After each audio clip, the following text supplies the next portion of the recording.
আমার মাঝে মাঝেই এরকম হয়, কেমন যেন ফাঁকা ফাঁকা লাগে। কিচ্ছু করতে ইচ্ছা করে না, রান্না বান্না ঘরের কাজ কাপড় গোছানো কিচ্ছু না।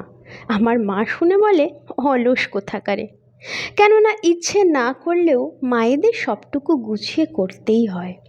আমিও মা, তবুও আমি দিনের মধ্যে কিছুটা সময় শুধু আমার নিজের জন্য রাখি, যেখানে টিভি নেই, মোবাইল নেই, সোশ্যাল মিডিয়া নেই, যেখানে ছেলের চিন্তা নেই, বরের চিন্তা নেই, বাবা মায়ের কারুর চিন্তা নেই।